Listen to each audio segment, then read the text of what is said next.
வணக்கம் மக்களே. ஊருக்கெலாம் போயிட்டு வந்துட்டேன். எங்கள் ஊருக்கு வீடியோலாம் பார்த்துருப்பீங்க, நல்லா இருந்திருக்கும். எங்கள் ஊர் அதுதான். எங்கள் ஊர் எப்படி இருந்துச்சு? கும்பகோணம் பசுமையாக இருந்தாலும் எங்கள் சொந்தக்காரங்க இல்லை. ஆனால் எங்கள் ஊர் எப்படி இருக்குது பார்த்தீங்களா? அதுலேயும் நிறைய இடத்துக்கு நான் போவோன்னு நினச்சேன், என்னால் போக முடியல. வெயில் வேறு. வெயில் எங்கள் ஊரில் அவ்வளோவா வெயில் இல்லைங்க, மழை பெஞ்சிச்சு. வெயிலும் எங்கள் ஊரில் கம்மியாக இருக்குது. கும்பகோணத்தில் நேற்று தான் ஊர்லேருந்து வந்தேன். நேற்று என்ன கிழமை? வியாழக்கிழமை காலையில் ஒரு 4 மணிக்கெலாம் எந்திரிச்சிட்டேன். 4 மணிக்கு எந்திரிச்சு துருவா விருதுநகருக்கு போய் அங்கேருந்து ரயில்வே ஸ்டேஷனுக்கு ஆட்டோவில் போயிட்டேன். போகும்போதே பஸ் ஸ்டாண்டுக்கிட்டே ஒரு சின்ன ஹோட்டல் இருந்துச்சு, சாப்பாடு வாங்கியாச்சு. ஒரு பூரி செட்டு 30 ரூபா. பசங்க 2 பேருக்கும் ஆளுக்கு ஒரு பூரி செட்டு. ஒரு இட்லி வந்து பார்த்திங்கன்னா 10 ரூபா. 3 இட்லி எனக்கு வாங்கிக்கிட்டேன். அவங்க 2 பேருக்கு உளுந்த வடை வாங்கிட்டு, நம்ம ஊர் கருப்பட்டி மிட்டாய் இருந்துச்சு, சீர்னி மிட்டாயின்னு சொல்லுவோம்ல. சீர்னி மிட்டாய் வந்து கும்பகோணத்தில் நிறைய கிடைக்காது, இந்த ஊரில் இல்லை, அது கிடையவே கிடையாது. அதனால் எங்கள் வீட்டுக்காருக்கு ஒரு சீர்னி மிட்டாய் ஒரு 1/4 கிலோவும், விலை கூட. விலை வந்து ஒரு கிலோவே 200 கிட்ட சொன்னாங்க நினைக்கிறேன். 1/4 கிலோ 50 ரூபாய் 60 ரூபாய்க்கு என்னமோ வாங்கினேன், மறந்துருச்சு. சேவு ஒரு 1/4 கிலோ, அதுவுமே விலை கூட தான், 140 ரூபா. நாங்கள் 1/4 கிலோ மட்டும் வாங்கிக்கிட்டேன். ஏன்னா நான் ஏற்கனவே ஒரு பேக்கு தான் எடுத்துகிட்டு போயிருந்தேன். அந்த ஒரு பேக்கு பசங்க 2 பேரையும், சின்ன பையனை தூக்கிக்கிறணும், பெரியவனை கையில் பிடிக்கணும். அதனால் ஜாமான் கொஞ்சமாக எடுத்துகிட்டு வருவோன்ட்டு மல்லி மிளகா மட்டும் அக்கா வீட்டிலேருந்து வாங்கிட்டு வந்தேன். மல்லி மிளகா மசாலா அரைக்கணும்னு சொல்லிட்டு. அதுக்கப்புறம் வந்து இந்த தீனியெல்லாம் வாங்கிக்கிட்டு ஏறியாச்சுங்க. ட்ரெயின் வந்து பார்த்திங்கன்னா 9:15 தான் ட்ரெயின்.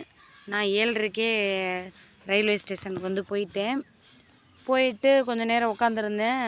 பசங்களெல்லாம் சாப்பிட விட்டு பாத்ரூம்லாம் போயிட்டு கூப்பிட்டு வந்துட்டு அப்படியே உட்கார வச்சுட்டு 9:30 ஆயிடுச்சு. ட்ரெயின் வந்துருச்சு. அது ஃபுல்லாமே ஒரு 10-12 பெட்டி இருக்கும் நினைக்கிறேன். 13 பெட்டியுமே அன்ரிசர்வ் தான். செங்கோட்டை டு மாயவரம் மயிலாடுதுறைன்னு எக்ஸ்பிரஸ் கிடையாது, லோக்கல் ட்ரெயின் தான். சரின்ட்டு அதில் கிளம்பிட்டேங்க. அதில் வந்துட்டு வீட்டுக்கு வந்து 3 மணிக்கு வந்துட்டேன். கும்பகோணத்துலேருந்து 3 மணிக்கு வந்தாச்சு, வீட்டுக்கு வந்தாச்சு. ஒரே ட்ரெயின் வந்து பார்த்திங்கன்னா கூட்டம், செம்ம கூட்டம். நான் கூட நினச்சேன், ஐயையோ போச்சே, பிள்ளைகளை வச்சு என்ன செய்ய போகிறேன்னு தெரியலேன்ட்டு எப்படியோ மல்லு கட்டி உட்காந்துங்க. கீழே நான் உட்காந்துக்கிட்டேன். பிள்ளைங்களை யாரும் மடியில் உட்கார வச்சுக்கிட்டாங்க. இப்போ அவங்க மதுரையில் ஒரு 2 பேர் இறங்கிடுவாங்களாம் அப்படின்ட்டு அவங்கள தூக்கி மடியில் வச்சுக்கிட்டாங்க 2 அக்கா. சரி, மதுரையில் 2 பேர் இறங்கிடுறாங்க, நம்ம ஈஸியாக உட்காந்துட்டு வந்துடலான்ட்டு கொஞ்சம் பதட்டம் இல்லாமல் இருந்தேன். பார்த்தா மதுரை வரும் ட்ரெயினில் பாதி பேர் இறங்கிட்டாங்க. ஃப்ரீயாக தாங்க இருந்துச்சு. அதிலேருந்து பக்கத்தில் ஒரு அக்கா வந்து திருச்சி பக்கத்தில் திருவெரும்பூரில் இறங்குனாங்க. அந்த அக்கா தான் எனக்கு கொஞ்சம் பாதுகாப்பாக, அவங்களும் என்னை மாதிரியே 2 பிள்ளைங்களோட. ஆனால் அவங்களுக்கு பாதுகாப்புக்கு 2 பேர் கூட வந்தாங்க. நம்மதே தனியாக வந்தோம். அவங்க கூட, அந்த அக்கா கூட பேசிக்கிட்டே திருச்சி வரைக்கும் பயம் இல்லாமல் வந்துட்டேன். திருச்சியிலேருந்து கும்பகோணத்துக்காரவங்க 2 பேர் ஃபேமிலியாக இருந்தாங்க. அவங்க கூட பேசிக்கிட்டே கும்பகோணம் வரைக்கும் வந்தாச்சுங்க. அதோட எங்கள் வீட்டுக்காரர் வந்து பிக்கப் பண்ணிவிட்டு வந்துட்டார். ஃபோனில் இடம் இல்லையாம், இருங்க வேறு ஏதாவது டெலீட் பண்ணிவிட்டு வரேன். என்ன செய்ய, நம்ம ஒரே வீடியோவை எடுக்கலான்னு பார்த்தா சரி பேசுகிற மட்டும் பேசுவோம். இங்கே வெயில் ஜாஸ்திங்க. ஊரில் வந்து வெயில் எப்படி இருக்குதுன்னு பார்த்திங்கன்னா அந்தளவுக்கு இல்லை. கும்பகோணத்தில் கொடூரமாக இருக்குது வெயில். தொண்டையும் கட்டிக்கிருச்சு வர்ற வழியிலேயே. நான் என்ன குடித்தேன்? ஒன்றுமே குடிக்கலை. என் மயங்களை கத்தியே எனக்கு தொண்டை கட்டிக்கிருச்சு. அதோட கும்பகோணம் வந்துட்டேன். இனிமேல் வீடியோ டெய்லி ஏதாவது ஒரு வீடியோ நல்ல வீடியோவாக போடுறேன். இன்றைக்கி தான் வந்ததுனால கொஞ்சம் டயர்டாக இருந்துச்சு. மற்ற வேலையெல்லாம் பார்க்கணுமே. இந்த துணிமணியெல்லாம் கிடக்கு. கொண்டு வந்த லக்கேஜு. நான் ஊருக்கு போனதுலேருந்து என் வீட்டுக்காரர் துணிமணியே துவைக்கலை. அவர் துணியவே போகிற அன்றைக்கி துணியெல்லாம் துவைச்சி மடித்து வச்சு எல்லா வேலையும் பார்த்துட்டு தான் போனேன். போகிற அன்றைக்கி இங்கே கும்பகோணத்தில் மழை பெஞ்சிக்கிட்டு இருந்துச்சு. அம்புடு துணியும் ஃபேனில் காய போட்டு மடித்து வச்சுட்டு போனேன். வந்து பார்த்தா ஒரு டப்பு நிறைய துணி வச்சுருக்காரு. அது துவைக்கணும். என் துணிமணி, பிள்ளைங்க துணிமணியெல்லாம் சேர்ந்துருக்கு. நம்ம வீட்டில் வாஷிங் மிஷின் கிடையாது, கையில் தான் துவைக்கணும். இது வேறு பயமாக இருக்குது. இவ்வளோ வெயில் அடிக்குது. எங்கள் வீடு சீட்டு வீடு, உங்களுக்கே தெரியும். வீட்டுக்குள்ளே இவ்வளோ நேரம் பார்த்தேன், உட்கார முடியல. மணி பார்த்திங்கன்னா 5 மணியாக போகுது. அல்லா மசூதியில் ஓதுறாங்க. ஆமாம், 5 மணி ஆயிடுச்சு.